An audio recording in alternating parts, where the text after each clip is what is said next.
Kings, we raise. Tibor says I'm all in, and Tibor's got bad news in a second, unless they've got exactly one hand. Good luck. For a lot of chips here. Party Poker Ontario is an option for you, right? But essentially there's no other way to... you can't play with the global player pool in Ontario on a regulated site, essentially. But you could always join us on Party Poker, man. Try us out. I think we're doing some good things. And if you're not in Ontario, join us on Party Poker, man. We got millions online going right now. I played small games. I made 3 $100 deposits in the beginning. Deposit 100, lost it all. Deposit 100, lost it all. Deposit the third 100, and have built everything from there. But I didn't understand, like, I didn't know bankroll management. I didn't know that was an idea. Like, for me, poker in the beginning was just, like, completely figuring it out from scratch. So, yeah, kind of just, like, tried things out, had fun, you know, had a little bit too much confidence based on how good I actually was, which was not good. And figured it out as I went. So that's kind of my progression in the game. We 4-bet, get a call. We c-bet here. And then decide if we want to jam the turn or not. But I do think we want to c-bet and that we still have all of these overpairs in a range. But we also have ace-5 suited, and I don't think they have it. So I lean towards all-in, and that this is another combo they have to worry about here. So yeah, we're just going to complete our aggression and go for the jam. Put them in a really difficult spot with jacks and 10s and 9s and stuff, right? Because we have queens, kings, aces in a range. We also have ace-5 suited as a bluff, which is now trips. And I don't know if they'll give us credit for blasting off with ace-king, ace-queen. You know, ace-king offsuit and suited, and then ace-queen suited. Like, I don't know if they'll give us credit for that. Or give us credit for, like, 4-betting a, you know, a jack-10 suited or a 10-9 suited or a queen-10 suited ever. And let's raise the 3s as well into a really bad lineup here. And raise, call, squeeze. We fold. Okay. Mostly 3-bet, sometimes call. I'm going to call 35% of the time, let's say here. We're going to 3-bet. And 9s is obviously a kind of uncomfortable hand to play post-flop when you 3-bet it pre, you know? And they call and you go post-flop and you're out of position kind of deep. But I still think it's the right decision, you know? The button opening range here is really wide from our opponent. 9s does really well against it. We get 4-bet and really big. Very large 4-bet. This is 3x. Which is it's vulnerable by them. We call. We go to a flop with 9s. But it's a very weird sizing. I don't know what it means so much, to be honest. I would not give it, like, it's not strong in general, right? Like, choosing a really big sizing is, you're not showing any vulnerability, and therefore there's not a lot of strength underneath. It can still be aces, but that says something about the way that Kevin Parks thinks about aces as opposed to aces as a hand. I think we just go with our hand now with a pot size bet left. This is the uncomfortable stuff I was talking about, which is we're in a tough spot. Like when they have 10s plus, we're losing. And that is 27 combos of hands. And then we're beating everything else. And we're flipping against some flush draws. But I think given how much money's in the pot, we just go with our hand and expect this to be a fold often, to be honest. I like it for that reason. Call with ace king. We have got him, Dottie. Let's go. 2.6 million. Come on, chat, in the 530 Super 500. Come on, come on, come on. Let's go. Play against Kevin Parks here with our king jack against ace-3. All right, so what did I miss in chat on break? How did you calculate you only need to be right 18% of the time? The jack-7 hand on the river. Nice call. Thank you very much. Basically pot odds, right? So if you Google pot odds calculation, you'll be able to see it there. And we want to call this as well. Uh-oh. It seems we are crashing or something like that. Well, just give me a second, chat. I don't know if you can hear me or not. Okay. We fixed it. Well, that was really intense, but we're fine now. Look at this.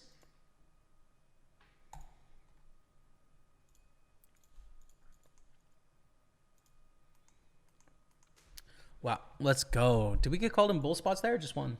I called him both spots. Ace 3 2 pair, ace 8 2 pair. Holy smokes.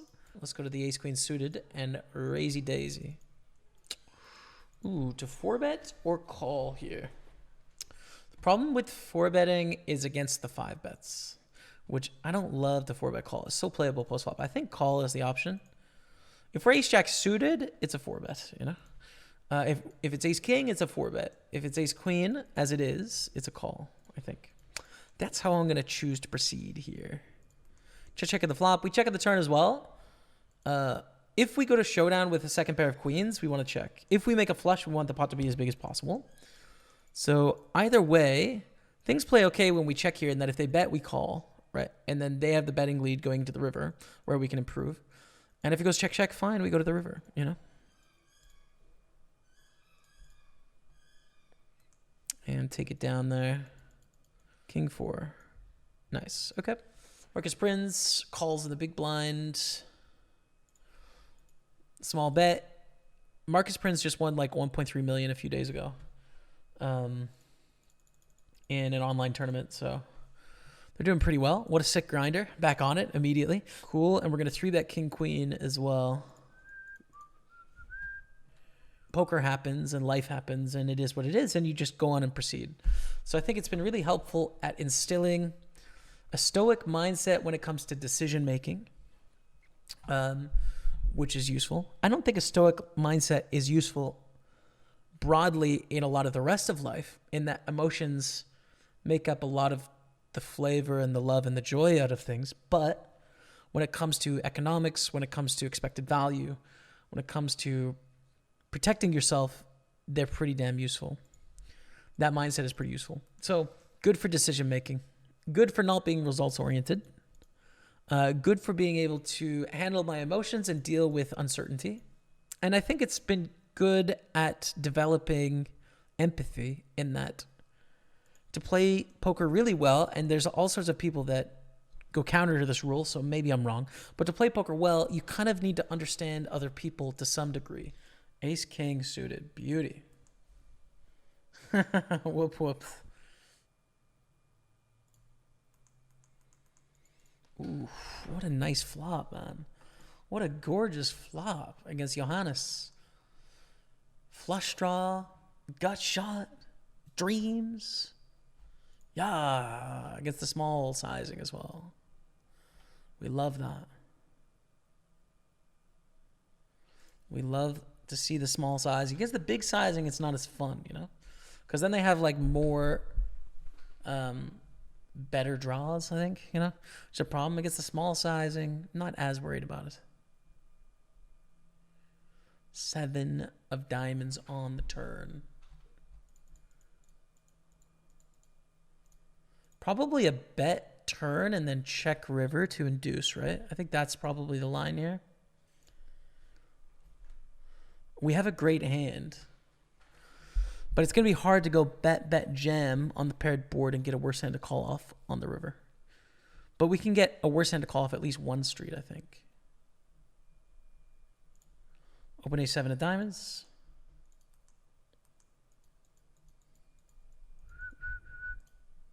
So with the check call on the flop.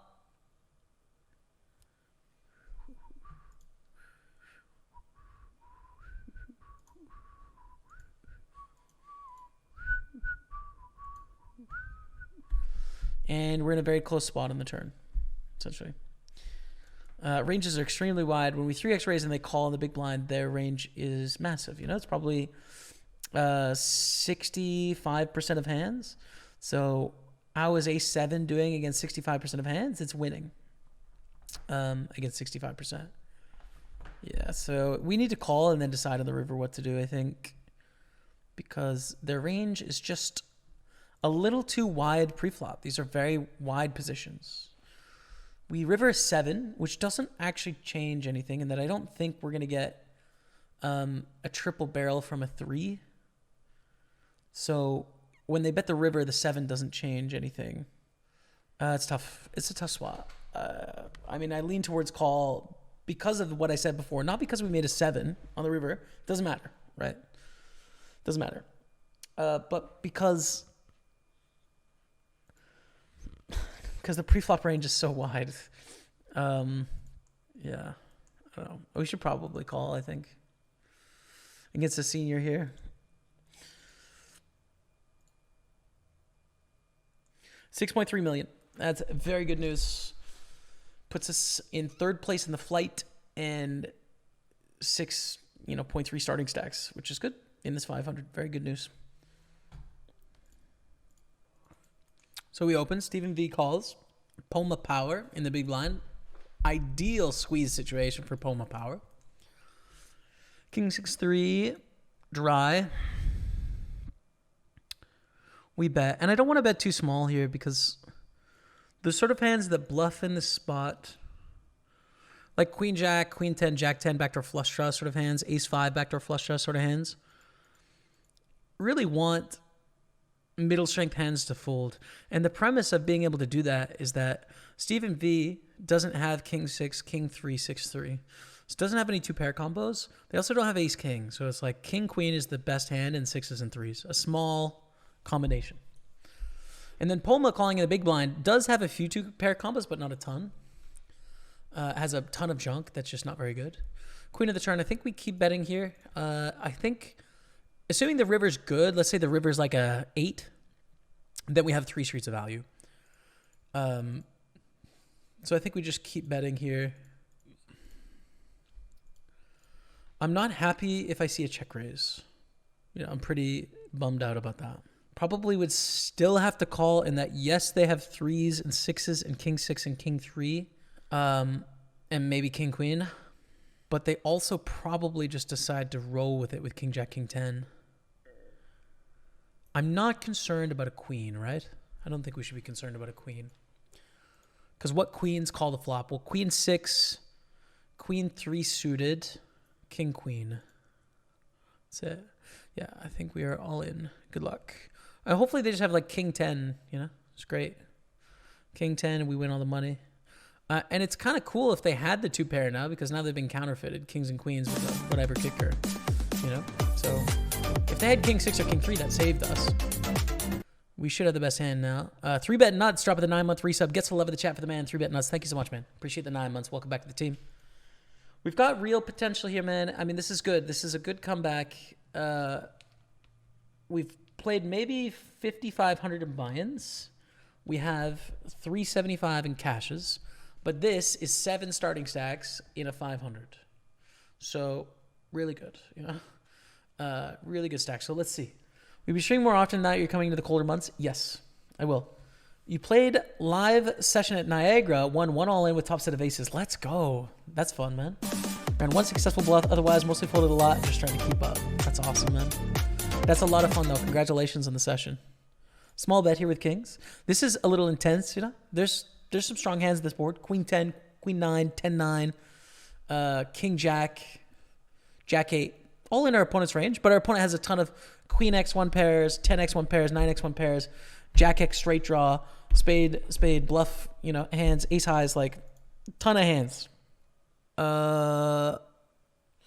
Such a big 3-bet. So I don't think we should fold ace queen offsuit. We're raising in the hijack here.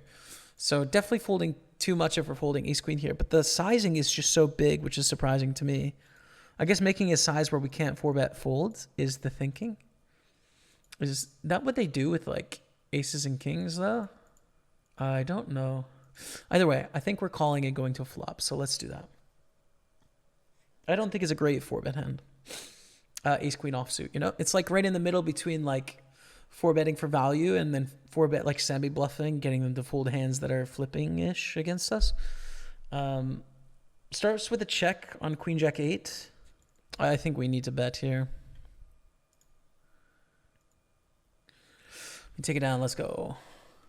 I have been doing work with the one and only Ben CB from Raise Your Edge, and we developed a course where we take one of my tournament runs. We go really in depth into a bunch of topics. We have over 10 hours of footage. I ask him the questions that I think are going to provide the most value, which is why I think I'm the best student that could possibly be in this series. It's just so jam-packed with value. It's just great. Thanks for checking out the course.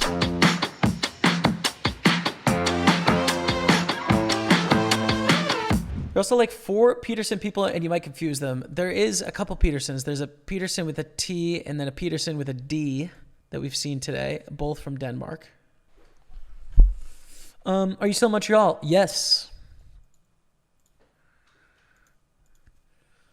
Need to call. I think against one of the best players out there, I feel like we are overfolding if we fold 10s, but we're not happy. Like, we fold the turn. Go with a6 to the streets, which is 3, 4, 9. Interesting. So first impression is hopefully this is one of those pots where we get to call a c-bet, check, check, and then bluff the river. But instead it goes check, check, 3 on the turn. We have a lot of bluff candidates here to balance out with the times that we have good hands like 9x and 4x wants to bet maybe a little bit, and 3x. I mean, better bluffs are going to be like Jack 10, Queen 10, King 10, King Queen, King Jack. Like Ace 6. Yeah, we can try and bluff Ace 10, but it's so much better to use Queen Jack as a bluff than Ace 6. Because Ace 6 beats a few hands that might be giving up on the flop. And Queen Jack has 2 overcards and is bluffing our hand. You know, it's bluffing Ace 6 and Ace 5 and stuff like that. So I think we just check and try and show down. And fold the river. Not a satellite. No, it's day 1. You play into the money. Nicholas is laying in 900. Yep. As we go multi-way again here with the ace jack. 16 left. 10, 3, 5. Okay. Okay. My thinking is that it's probably better to have King, Queen, King, Jack, Queen, Jack as c-bets here as opposed to Ace, Jack. But it goes bet call, and we fold. We to raise. I think call in position is a good idea here. On the button. Yo, sub hype coming in. Ohio Joe gifting 2 tier 1 subs. Thank you so much, Ohio Joe. Appreciate that, man. King 6-4, 1 club. I think we call. This bet size isn't small, but I think our hand is good to continue. If I had ace 10 without the backdoor flush draw, then I would check. I'll check here. I think our checking range is going to be a little bit wider than normal in this spot because we want to protect against busting. And just check down because we're not bluffing anything except for ace queen, ace jack, which sometimes checks flop anyways. Oh man, we can just bluff the. It's how many 32 combos, but not pure. Maybe 20 combos. We can bluff there, but I think checking is better. Anyways, ace queen. Oh, that's frustrating. Thank you, Ohio Joe. Check, check, flop. Non-bubble situation, we would value c-bet here, but I think we want to have a few more checks, and that's going to be our high aces and our low aces are going to be checking more often, you know? Like usually we would value bet ace, king, ace, queen, and then we would bet bluff like ace, deuce, ace, 3, ace, 4 kind of hands. Those are going to be more checks in this situation to protect against the 7x check raise, you know? And then a pot bet, we fold. Okay, this one is great though. So against an open from either of these two, we're 3-betting. It's really weird against an open from Daniel because I think you typically just 3-bet pure, but we do have these shorter stacks. We also have the bubble, but we also have the big stack dynamic, all of that. Against Gilbert, do we want to jam or 3-bet less than all in? I think less than all in here. Pretty strong hand, playable post flop. I think we can make it about 3x this open. Conceivably have room to 3-bet fold, but we're not planning to here, you know? But include some hands that aren't just like jacks plus in the 3-betting range so we can include more 3-bet bluffs, you know? So if we include some of these suited ace kings and ace queens in this range, we'll be able to bluff more. If I have ace queen offsuit, I'm all in. We're not doing this. Take it down, okay? Nice to win a pot because it's been a second. Final 12 here, but yeah, I mean, Nicholas is end boss. All right, here we go with the jacks. Was a hand I would have 3-bet here against Daniel, but it folds to Gilbert. And now the stacks are short enough where it's just going to be an all-in moment, right? It's not going to be a 3-bet less than all-in. It's not like the hand we'd want to do it with. If we wanted to be crazy and try one, we would do it with aces. Here we go. Jacks against ace king. We got to flip for it. 4.3 million. Can we hold it, chat? Clean. Let's go. Big pot coming away. Had to be against a fellow Canadian. Gilbert, I wish it was someone else, but let's go, chat. Take it down. We are on the pure bubble. 11 left. And 10, make the money, make day 2. Min cash should be about 1,100 here. Could be as much as like 1,200 as that's it. We had a bust out right there. We've made it through, chat. Hell yeah, let's go. I would say it's probably, this stack's probably worth 2,500, something like that. So first, here's the 530 day 2. We are in the money, 531,000 guaranteed. Min cash is $1,000. So we're in the money in first hand. We're 56 of 155. It is 88,000 for the win, dude. That's just bigger than I thought. I did not think we were playing for 88K today. First hand, we've got kings. We're going to make it 350. 75 blinds deep here. Got to raise the big blind a lot. Yo, Diva Scott. I hope we make it there too, Diva Scott. Welcome to the stream, by the way. Thanks for being here.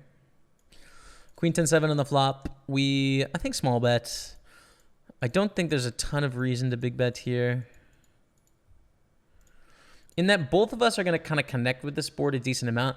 Like Julian David can limp call with some of these like King 10 and Queen Jack and these sort of hands, right? So they're going to be sort of in here.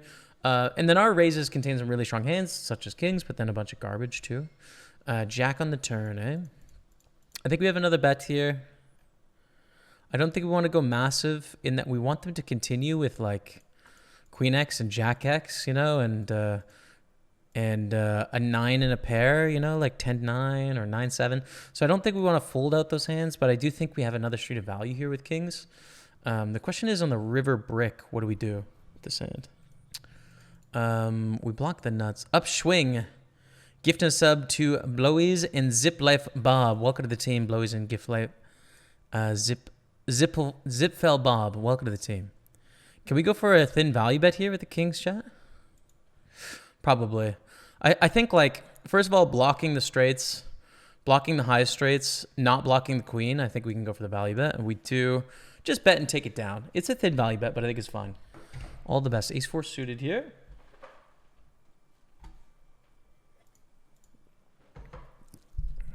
Matt Deli with the posture check. Sit up, chat. So I think I'm going to go for a small bet here with our ace 4 of clubs. 3 of clubs. Doesn't seem like the best candidate to bet here. Obviously, we don't love like bet flop, check, check, and then just show down. Like we don't expect a win on that line very often. Ace 4 doesn't seem like the right bluff though. River King. I'm still going to give up here, I think. Ace 10. Might have worked against that hand specifically. Louise was going to give us credit for barreling most King X on the turn, Like when we have King Jack, King 10, King 9 suited, maybe King 8 suited, those are going to be premium barrel hands on the turn, and then we're more going to check with hands like this Ace X. So, the King looks like a good card to bluff on the river, but then I think it's... a lot of those kings have already bluffed. Is it bad fold ace 5 not flush draw on 4, 7, 8, 10 with 25 blinds, but he bets 6.5 blinds in the pot? It depends if we're in position, out of position. We're out of position. Usually I try and figure out some way to not have to check fold, so put in the aggression myself or something like that. But if this is our only option, it also depends how big the pot is, obviously. If the pot is like 6 blinds and bet 6.5, it's different than if the pot is 12 and they bet 6.5, then we'd have to call. So that's dependent as well. But usually if it's like just a little bit too weak to like, we might not quite be having the right odds even with implied odds. Usually then I'll take the aggressive action so that we get a chance anyways, right? But it will kind of depend. 4 is a good card for the range, but we do have ace king still. I think I'm going to keep betting here.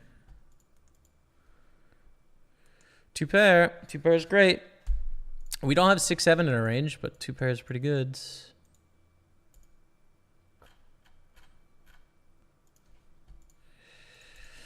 So we bet, and if we get check raised, it's really, really sick because it can be 6-7. But there's all sorts of hands that they can have that we're beating, like other 2 pairs and stuff like that. So yeah. Julian David P makes a pretty big raise here. We're going to call in position. Wow. 6-8-8 with 2 clubs. We flop trips. And we raise. Raise to 850. We're going to call 4 on the turn. Wouldn't have to be huge here as a bluff, right? We're trying to fold out ace highs with a bluff. We obviously have a value bet here with our trip 8s. But I think this is about the right sizing where we can definitely shove the river if we want to. But we should fold out those ace highs. River, we make a straight. I think we're all in.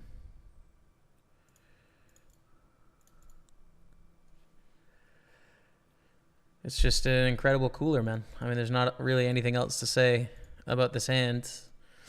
We flop trips. They flop a full house, blind versus blind. We make a straight on the river.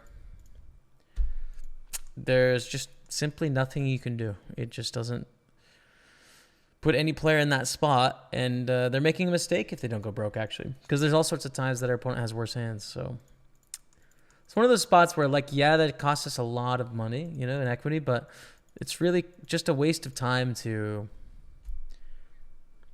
get frustrated about it or to spend any time thinking about it, because there's just nothing really interesting to think about. It's just one of those hands, one of those spots. So I'm bummed, but we move on. A little bit more bad news. We're going to open up the ace-10, get called in 2 spots, and I think probably check fold here.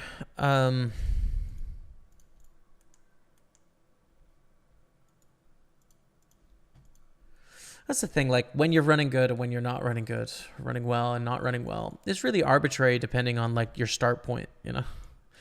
So you can always choose a start point that makes it look pessimistic or optimistic, and it's kind of just more a reflection of you than anything.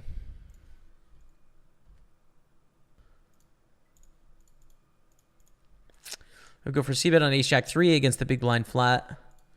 The thing is, like, we start this hand 25 blinds deep, so the fact that they don't jam really weights their range to weak. I think we need to have a pretty high barrel frequency. And with 7-9 of clubs now, I just don't see a way that we're not going to be all in this hand. 630 puts in 2.4. Yeah, it's just like most of these good hands by them should be 3-betting or all in pre, I think, most of the time. So I was ready for the bet jam, but we just take it down on the turn, which is cool. Up to 4.1 million. Simon Matson goes for the open. We are going to call in position.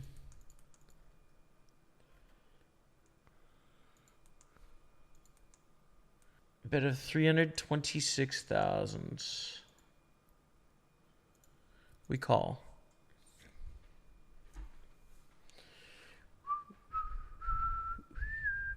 Our life sucks on the river. It doesn't suck yet, but it definitely sucks against bet jam.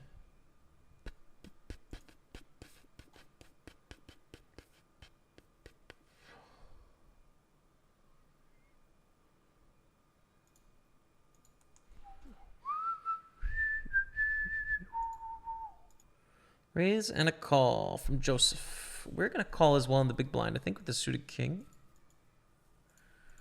Let's flop a flush, man. Oh. Flop a pair of kings. Now, we've got a difficult spot in this hand, though, right? Because we are kind of capped, you know? We don't have kings. We don't have queens. We don't have jacks. Could have ace-10. We could have 10-9. Could have king-jack. Could probably even have king-queen or queen-jack. But we are very capped here. Makes me almost want to fold right now, but I just don't think it's right. Especially getting 4-1. we call, but it's just, we're really going to struggle on the turn, you know? We're really going to have a tough time with this hand against any aggression. We have to hope that Joseph decides to small bet a queen and then showdown.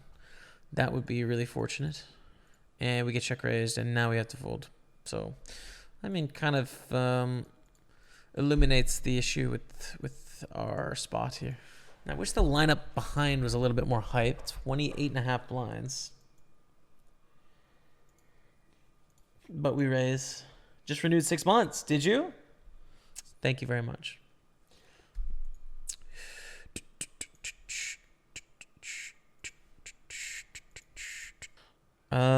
We're in huge danger.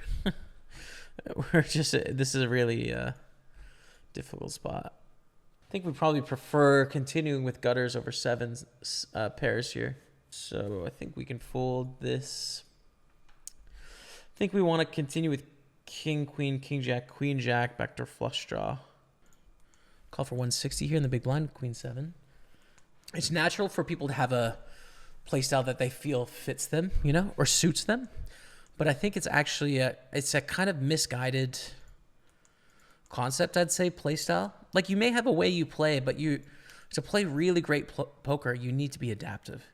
If your opponents are letting you play aggressive, you need to be playing aggressive, whether it's what you naturally feel like you want to do or not. Like, you're trying to gain chips in every spot you can. So I think it's worth thinking about that. Like, you're testing the waters, and if you keep getting away with it, then you keep testing, you know. Kings, we raise. Tibor says I'm all in, and Tibor's got bad news in a second, unless they've got exactly one hand. Good luck. For a lot of chips here. Let's go, dude. We're up to 11 million. That is massive. That is very fortunate, chat. I mean, there's no other way to put it. 11.3 million. 9-8 suited. We're going to 3-bet here. Back on Michael. Wow, 10-5 deuce. We both missed this quite a bit, I'd say.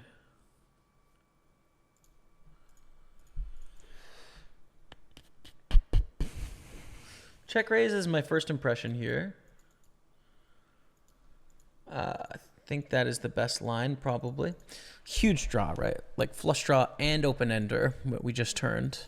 In a 3-bet pot where we have hands like aces, kings, queens, tens.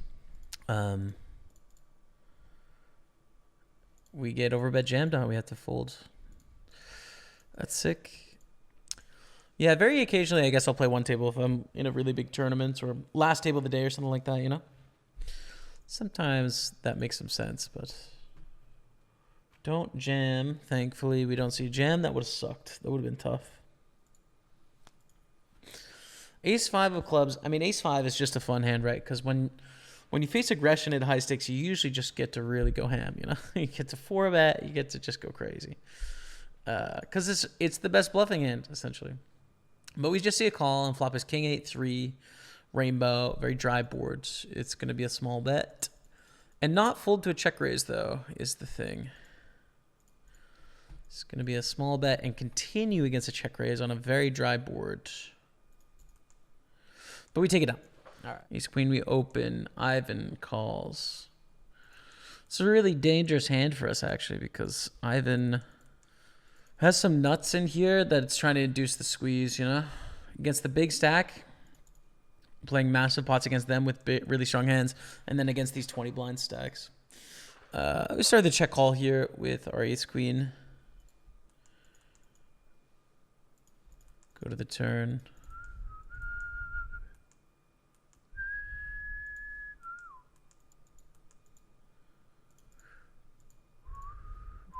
Ace 8 suited. Probably a call in the big blind, but we'll call Joseph's jam if it comes in. If Matson jams, we call as well, but we hate it. Against a min raise here, we would just call. And if Michael jammed, we'd call, but they're not going to, I don't think. 24 blinds deep. If they raise, not sure which I like to do best against a raise. And I think I'm going to raise call ace-8 suited. It's a pretty strong hand here. 24 blinds deep, so I'm going to raise it up to 1 million and call a jam. Get a call, 10-7-3 on the flop. Bets. We face a little bit of difficulty here against a raise, but I just think we want to bet pretty significant portion of our range here. And we get check raised min. We call. Definitely cannot fold ace high when we are getting 5-6 to 1 or so. Far too good of a price. But obviously not what we want to see. You know, the check raise here. Limp call check raise. 9 on the turn. If they are less than all in here, I think we are all in. If they jam, we don't think we can call off here. But they check to us, and so we are going to bluff. Good luck, chat.